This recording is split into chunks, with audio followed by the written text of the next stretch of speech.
Deus de Na última toda a glória, terça-feira das Pai. maravilhas de Deus, Senhor, Oh, Deus de está poder. concluindo com chave de ouro, tendo aprendido todas as 7 É o maravilhas teu nome, Deus. primordiais para que nós possamos ter um bom relacionamento contigo. Fala, Senhor, Deus, fique em conosco nome de Jesus. e fale através do teu Deus nome. de poder, precisamos E ouvir nós a te tua voz, meu obedecemos. Deus. Em nome de Jesus. Amém. Amém. Boa noite, paz seja convosco. Amém. Efésios, capítulo 2. Glória a Deus, aleluia. Efésios, capítulo 2, verso 8 e verso 9. Versículo muito conhecido. Porque pela graça sois salvos por meio da fé. Isso não vem de vós, é dom de Deus. Não vem de obras para ninguém, que ninguém se glorie. Amém? Podemos assentar. Aleluia. Hoje, graças a Deus, nós estamos na... São várias maravilhas, mas são 7 importantíssimas. Nós aprendemos, né? Nós estamos ainda meio cansados devido à semana que passou. Decidi ficar embaixo agora porque é muito quente. Aqui em cima, principalmente naquele canto, não ventila muito. Eu vou ficar embaixo para não dormir aqui em cima. Mas nós vamos aprender hoje sobre a mais importante das maravilhas de Deus: a graça. Amém. A graça é um dos conceitos extraordinários e transformadores do cristianismo. O cristianismo ele tem vários conceitos: salvação, libertação, mas a graça é o mais extraordinário e a mais extraordinária maravilha. Porque se nós somos alcançados pela graça e ela nos transformar, imediatamente nós vamos estar o quê? Tendo a certeza da nossa salvação. E não apenas ter, através da graça, recebido salvação, mas recebido perdão e vida nova. Então a graça, ela traz 3 coisas importantíssimas para o ser humano: perdão, salvação e uma oportunidade de ter uma nova vida. Pastor, mas e as pessoas que elas desviam, elas nunca foram alcançadas, nunca abriram o coração para ser alcançado pela graça. Quem é alcançado pela graça muda a mente. Quem é alcançado pela graça muda a maneira de se portar diante de adversidades e de situações. Então a graça é algo extraordinário, é algo transformador. Então, se ela traz esses 3 benefícios, ela traz com ela outros 2 sentimentos: a misericórdia e o amor. Então a graça, ela engloba tudo que nós precisamos para que nós possamos seguir Jesus, e seguir Jesus com qualidade, seguir Jesus com dignidade, para que em nós o cristianismo tenha sequência, o cristianismo ele possa ter continuidade. Que um cristianismo sem graça não existe. A graça é o cristianismo. Que a graça ela revela um Deus que está interessado em se socializar com o ser humano, um Deus que está interessado em andar conosco, estar ao nosso lado, estar dentro de nós, estar nos cobrindo, estar nos guardando à frente, atrás, aos lados. Esse é um Deus preocupadíssimo com o nosso bem-estar social, mas é um Deus que, para que tudo isso seja real, é um Deus gracioso, é um Deus amoroso, paternal, é um Deus que nos foge à compreensão, o tamanho do seu amor e a maneira como ele encontra de trabalhar individualmente em cada ser humano.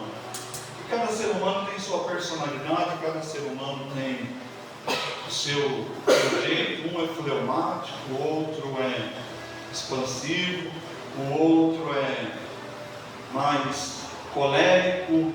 São 5 sentimentos, né? São 5 tipos de sentimentos que compõem cada um de nós seres humanos.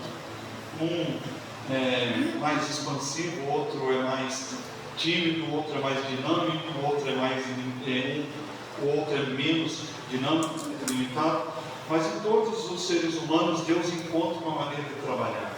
E a maneira que Deus trabalha é para nos trazer para perto dele, para que nós, através da sua graça redentora, nós venhamos a nos render ao teu Filho Jesus, que morreu por nós na cruz do Calvário. E nós vamos entender a graça em 2 tópicos só. Uma mensagem de perna curta, não é uma mensagem muito longa, mas é a mensagem para encerrarmos com chave de ouro essas terças-feiras. Primeiro, a graça é um presente que não merecemos. Graça, favor merecido. É um presente que eu nunca mereci ganhar. É um presente que, por mais que nós venhamos a fazer coisas boas, vai ser impossível dizer que é por isso que eu estou sendo agraciado. Quem é alcançado pela graça é humilde de coração. Ele começa a entender que tem certas coisas nele que precisam ser mudadas, principalmente o comportamento. Critico, não gostei disso, não gostei daquilo, não gostei, não veio mais na igreja, isso aí é criancinha. Paulo disse que a graça nos constrange a ponto de nos tornarmos adultos. Criança não entende graça, criança entende presente. É uma criança que sempre está presenteada, criança quer a atenção, criança quer serviço. Isso não é errado numa criança não, mas num adulto é muito feio. Adulto que quer ser o centro da atenção, adulto que quer aparecer mais que o próprio Deus, que quer ser maior que o próprio Deus, adulto que vive se achando perseguido, tão me perseguido. Não tem gente que é mais perseguido que Jesus. Você discordar de mim não significa que você está me perseguindo. Você está discordando. É um direito seu como ser humano. Às vezes você não entendeu, às vezes você tem razão e eu não. Não é porque eu sou pastor que eu vou ter razão. Então não é porque falam de mim que estão me perseguindo. Se falam de mim porque as pessoas estão vendo as coisas boas e ruins. Então nada disso é perseguição. Igual o diabo se levanta, o diabo não consegue se levantar contra você. Porque sobre você e eu há a graça restauradora através do sangue de Jesus. E quem está debaixo do sangue de Jesus não é alvo do diabo. Ele pode, no máximo, tentar lançar dardos na nossa mente, mas tocar em nós só se Deus permitir. Tem doenças que nem é o diabo, é mau uso do corpo, mau uso da alimentação. Estava conversando com um pastor amigo meu lá da Capela, na verdade, na cidade de Coronel Macedo, pastor Nelson, e ele dizia: então, pastor, você ficou mais de 1 ano sem tomar refrigerante. Quando você foi para o calor e tomou refrigerante, o seu corpo estranhou a substância. E ele reagiu através das pedras. Ele liberou aquilo. Foi o diabo? Não fui eu mesmo. O diabo abriu uma Coca-Cola e colocou no meu copo.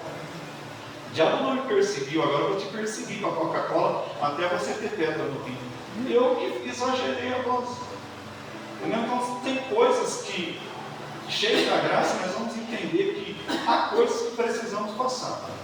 Tem momentos que nós vamos ter que passar para o crescimento, para o amadurecimento. Se nós não tivéssemos lutas em nossa vida, nós seríamos cristãos despreocupados. Não preciso buscar a Deus, porque eu tenho tudo. Eu estou bem financeiramente, a minha saúde está ótima. Mas a graça de Deus se revela nos momentos de fraqueza. Por isso é um presente que não merecemos. Porque geralmente nos momentos ruins nós vamos murmurar, criticar, reclamar. E nós falamos não contra a igreja, mas nós reclamamos indiretamente, e muitos até diretamente, contra o próprio Deus. Nós estamos dizendo que Deus não é capaz de mudar a nossa história. Nós estamos dizendo que Deus não é suficiente para me curar.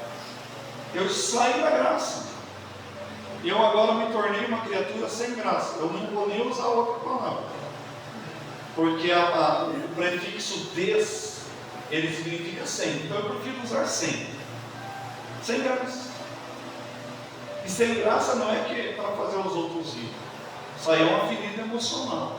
Querer fazer as pessoas rirem de tudo é uma ferida na minha alma, que precisa ser curada. É lógico que nós vamos rir. É muito gostoso a gente sentar e rir, contar piada, contar causas. E a hora passa a gente vive. Mas tem momentos na nossa vida que nós precisamos de seriedade. Altar é um lugar de seriedade. Aqui precisa ser sério. Mesmo que se nós rirmos de uma coisa ou outra, mas a seriedade do altar, ela precisa ser mantida. Graça é quando alcançamos pessoas. Domingo nós temos 2 almas para o batismo. Glória a Deus. Talvez 3. É graça. É aquilo que está em nós. Se nós estamos motivados, se nós estamos animados, nós vamos contagiar as pessoas positivamente. Estava conversando com esse pastor Neto, depois o pastor Cleiton também, meu amigo de lá. A gente costuma dizer que nós somos mano, meu mano e eu sou mano dele. Aí o pastor Cleiton falou: pastor, a sua fisionomia está diferente. Vocês estão diferentes na fisionomia, tanto ele quanto o pastor Neto. Disseram isso, eu estava comentando com a minha esposa. É a graça de um favor merecido de estar no lugar que nós não merecíamos, que não imaginávamos, que não esperávamos chegar. Mas como a igreja é de Deus, Deus vê a necessidade da igreja. E Ele me abençoou com a necessidade da igreja para estar aqui pregando o Evangelho, que nós vamos estar sempre pregando, que é o Evangelho da libertação através da multiforme graça do nosso Senhor. Né? Nós não somos melhores do que ninguém, nós não temos nada especial, nós temos apenas o prazer de ter sido abençoado por Deus por estar aqui. E quando você está no lugar que você sempre imaginou, com a paz que esse lugar transmite, com a entrega que a igreja está trazendo. Domingo nós tivemos aqui um culto que há mais de um ano eu não via mais o Espírito Santo trabalhar do jeito que trabalhou no domingo. Domingo foi uma manifestação sobrenatural. Depois que desligamos as câmeras, que eu falei agora é com a gente aqui, Deus agiu poderosamente, mostrando que Ele realmente ressuscitou para nos levar com Ele às regiões celestes. Né? É isso que Ele sente saudade. Ele sente saudade da nossa entrega. Ele sente saudade da nossa dedicação. Mas às vezes nós ficamos muito olhando para o relógio. Puxa, passou 5 minutos, puxa, passou 10 minutos. E nós deixamos de ver diferente, ó, passou 5 minutos, mas Deus, nesses 5 minutos, Ele fez grandes coisas no nosso mundo. Deus fez grandes maravilhas no nosso mundo. Aquele dia nós fomos dormir quase 3 horas da manhã. Nós ficamos conversando, né, na casa da irmã, o filho dela, com a nota, eles ficam lá. Convidou a gente para participar de uma feijoada. E nós ficamos conversando, contando casos, contando história, contando passagens, falando de tudo. Você pode reparar na casa de quem eu estou indo. Eu fui em várias casas, fui na casa da Josi. Nós não vamos na casa das pessoas, para quem não conhece Jesus, nós nem falamos de igreja para a pessoa, porque não precisa. Relacionamento interpessoal já mostra que Cristo fez o mesmo. Eu não preciso ir na casa das pessoas forçarem elas a irem para a igreja. Eu preciso ir na casa das pessoas dizer que a alegria do Senhor é tão grande que eu estou feliz em compartilhar com eles. Esse nome da menina, começamos lá, o marido dela veio com ela na igreja. Então, não precisa ser chato, querer empurrar Jesus com ela abaixo. Seja feliz. Seja feliz. Porque se você for feliz com Jesus, as pessoas vão sentir prazer em estar ao seu lado. Isso não significa que é por nosso mérito, isso significa que é a graça dele, a misericórdia dele. E é tão bom a comunhão. Às vezes não precisa comer nada, mas vamos sentar, vamos conversar. Sábado nós vamos na praça, fazendo a nossa primeira pesca célula na Praça da Bíblia. Isso é bom depois a gente sentar na praça, conversar, dar risada. Quem passa assim fala, nossa, aquela igreja. Em Cariri, nós chegamos, teve um passeio ciclista. O irmão Rodrigo já mandou fazer camiseta. Nós já compramos camiseta. Foi todo mundo da igreja naquele passeio ciclista, só não foi eu e a pastora, porque nós tínhamos alguma coisa para. Nós batizando uma senhorinha. Uma senhorinha aqui. Nós tínhamos o nosso compromisso. Mas a igreja foi, viram a igreja tudo uniformizado, andando de bicicleta junto. Muita gente chegou na igreja depois daquele passeio ciclista e falou assim, nossa, por que isso? É porque as igrejas aqui são tão fechadas. Tudo é, se não fizer vai para o inferno. Se não fizer, Deus vai te castigar. Você está na mão de Deus. Sabe o que eu agradeço? De estar na mão de Deus. Porque a Bíblia diz que na mão de Deus o diabo não me toca. Na mão de Deus eu estou protegido. O problema é quando Deus tira a mão da minha vida. Aí eu estou desprotegido. E essa graça é uma recompensa, não é uma recompensa pelos nossos esforços. Não é pelo que eu faço, mas é um favor divino que não merecemos, que não nos compete ganhar. Ela é completa, ela é perfeita, ela é suficiente para nos salvar e para nos transformar. Então a graça salva e a graça transforma. Paulo era um antes da graça. Paulo foi outro depois da graça. Tanto é que Jesus mudou o nome dele. Saulo, o grande, o soberbo, para Paulo, que significava pequeno. Olha por que Jesus mudou o nome. O nome de Saulo queria dizer que ele era um arrogante. Aí Jesus vai e muda o nome dele. Já Pedro foi ao contrário. O nome de Pedro significa cana de junco, o que se dobra por qualquer coisa, o flexível, o maleável. Aí Jesus diz assim, não vai chamar mais Simão não. Você não é mais flexível. Você é Pedro, fragmento de pedra, fragmento de rocha, porque em mim você vai ser firme, forte, estável, determinado. Quando ele mudou o nome de Abrão para Abraão, Abrão, pai orgulhoso, e ele era estéril. Abraão, pai de multidões. De pai soberbo que tinha um escravo, ele se tornou pai de multidões pela graça do Senhor que o favoreceu. E todos nós aqui somos descendentes de Abraão, devido à bênção graciosa que Deus nos deu. E os nossos filhos, os nossos netos, os nossos bisnetos, a terceira e quarta geração, ela vai ser alcançada pela graça de Deus que está na sua vida no dia de hoje. Você está orando pelos netos. Às vezes nós vemos essas crianças na igreja falando, mas elas são tão pequenas. Mas o favor de Deus para essas crianças, elas vão continuar firmes. Dessas crianças vai ter uma geração muito melhor que a nossa, de pessoas servas de Deus. Porque é uma única coisa que a graça de Deus me faz entender, é que eu não tenho ministério. O ministério foi Ele que me deu. Eu não sou ninguém. Se Ele não me chamasse, eu não seria ninguém, a não ser um servidor público da Secretaria de Esportes, que teria passado a vida inteira lotado naquela secretaria, estaria aposentado, ou quase aposentando esse ano, teria uma vida infeliz, talvez ainda tivesse dominado pelo álcool, talvez ainda tivesse dominado pelas drogas, ou tivesse morrido devido às drogas e ao álcool, mas a graça do Senhor me chamou a um ministério que não é meu. A pior bobeira do ser humano é falar, eu tenho ministério, eu tenho isso. Como eu gostaria, eu dei aula no Instituto Teológico por alguns anos, e eu ensinava os alunos, porque o Senhor falou, não, você, fala você. Porque não é porque eu chamo as pessoas de Senhor que eu estou respeitando as pessoas. Fala você, porque aqui nós somos no mesmo nível. Aqui eu sou seu professor, mas eu não estou acima de você. Você está aprendendo para ser melhor do que eu. A gente quer ser chamado pelo título. O maior título que um ser humano pode ter na vida dele é servo. Porque quem não serve para viver, quem não vive para servir, não serve para viver. Se eu só sirvo quando eu canto, eu não sirvo para viver.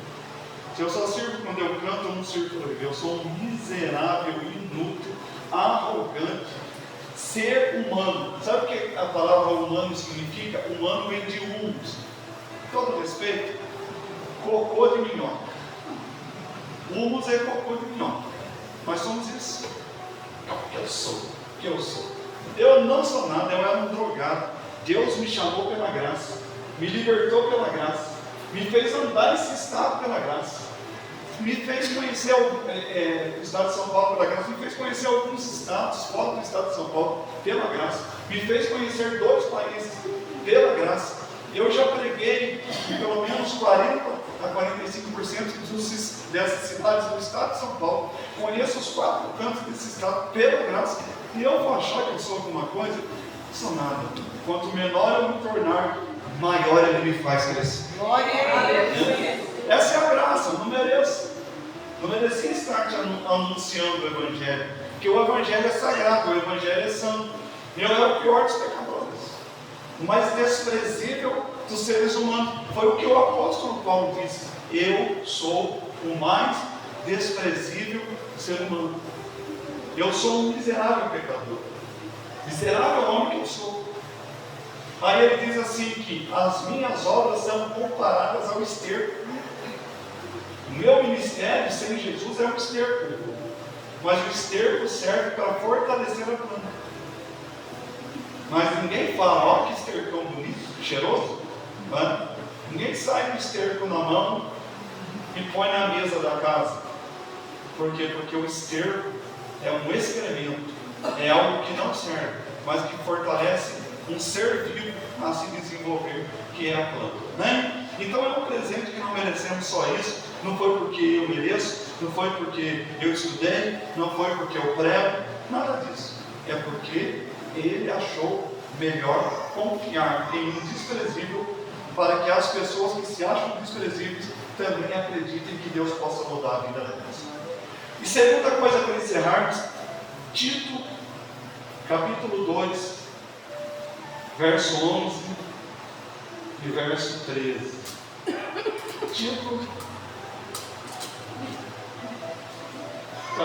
Tiago, ou depois de Tiago.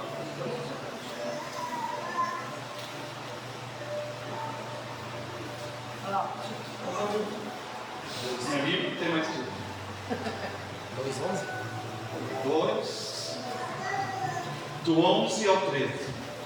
Diz assim: porque a graça salvadora de Deus se há manifestado a todos os homens, ensinando-nos que, renunciando à impiedade e à concupiscência, eu vou falar na palavra que é, aos desejos mundanos. Concupiscência quer dizer desejo. Renunciando à impiedade e aos desejos mundanos, vivemos neste presente século de maneira sóbria, justa e piedosa, aguardando a bem-aventurada esperança e o aparecimento da glória do grande Deus e do nosso Salvador Jesus Cristo. Viver de maneira sóbria, sem gritaria, sem brigaiada, sem discussões, de maneira piedosa, se compadecendo de quem está realmente necessitando, de maneira sóbria, piedosa e justa. Maneira justa, ser justo. Você errou, você acertou. Hoje eu conversava com uma pessoa que nos procurou, foi em casa hoje desesperado, num ato de muito desespero. Você não me injustiçar, vou falar dor para vocês não saberem se é homem ou mulher. Estou sendo injustiçado, eu não vou falar injustiçado, nós não falamos. Estou injustiçado porque estão falando que eu fiz, que eu falei, não falei, eu estou me sentindo mal, quero dar cabo da minha vida. Peguei o meu carro, hoje andei em alta velocidade, torcendo para entrar um caminhão na minha frente para eu bater o carro, tal. E nós só escutando. Eu falei assim, não, mas ia adiantar nada. Porque você, se morresse, ia continuar a fama de desequilibrado. Aí você ia dar motivo para falar que você é desequilibrado. Quer saber de uma coisa que eu vou te ensinar? Você fez isso? Não. A pessoa está falando que você fez? Vou te ensinar uma oração. Senhor, eu e ele na tua mão. Quem tiver errado, prova. Quem tiver errado, mostra. Um dia nós fizemos isso e fizemos de maneira errada. Pensamos assim, tá certo. Eu sabia que eu estava certo. Então é eu e você na mão de Deus. Quem tiver errado vai ficar doente. A outra pessoa ficou doente. Teve um que falou assim, eu e você, quem tiver errado vai nascer um câncer na boca, infelizmente, a outra pessoa. Porque Deus é justo. Se eu tiver errado, não adianta pedir a justiça de Deus. Eu posso enganar todo mundo, mas se eu tiver errado, Deus sabe que eu estou errado. Se eu pedir a justiça de Deus, Deus vai me expor ao ridículo. Falei, põe na mão de Deus e descansa, Deus vai expor ao ridículo. Mas você tem certeza que você é justo? Tem. Uma outra cidade, um rapaz, ele veio me procurar. Então me chamou na casa. Foi uma cidade bem longe daqui. E aquele rapaz estava sendo ele ia responder um processo por estupro de vulnerável, que a menina tinha menos de 15 anos. Aí eu cheguei lá e ele amigou com a mãe da menina, e segundo a menina ele estuprou ela. Aí eu cheguei nele e falei assim: não, porque eu sou inocente, sou inocente, sou inocente. Ah, você é inocente? Então nós vamos orar aqui. Deus, o teu filho, está dizendo que é inocente, e o Senhor não toma o culpado por inocente. Ele declara com a boca dele que ele é inocente. Se ele não for inocente, Senhor, que ele arque com as consequências. Mas se ele for inocente, livra o nome dele. Sabe o que aconteceu com esse rapaz? Foi preso. Depois ele caiu na mente, ele foi atrás de mim e falou: pastor, então eu menti. Foi, agora eu já orei. Agora eu já orei. Não tem como voltar atrás de uma oração. Você me deu sua palavra. E Deus não trabalha com mentira. Você já está no nome de Deus. Agora você e a pessoa no nome de Deus. Ele foi preso. Se eu não me engano, estava preso até esse tempo. Não podia ter falado a verdade realmente. E não foi nenhum estupro. Ele tocou na menina. Gente, toma cuidado do jeito que vocês tocam em criança. Se for um toque assim que as pessoas olhem e vejam de outro jeito, perdeu a liberdade. Do jeito que abraça adolescente, tome cuidado. Porque se uma menina de 15 anos para baixo falar assim: fulano me abraçou e me apertou um pouquinho mais, a lei não quer nem saber. Perde a liberdade mesmo. Toma cuidado então, com um toque em criança, com um toque em adolescente. Seja sábio. Cuidado com o olhar, do jeito que olha, para a parte que olha. Uma pastora amiga nossa falou que ela não era pastora, estava na igreja, e a menininha dela foi com uma saída, só que ela colocou um short por baixo. E criança, lá tinha ministério de dança, a menininha dançava e erguia a perna. Ela notou que tinha um rapaz sentado no primeiro banco.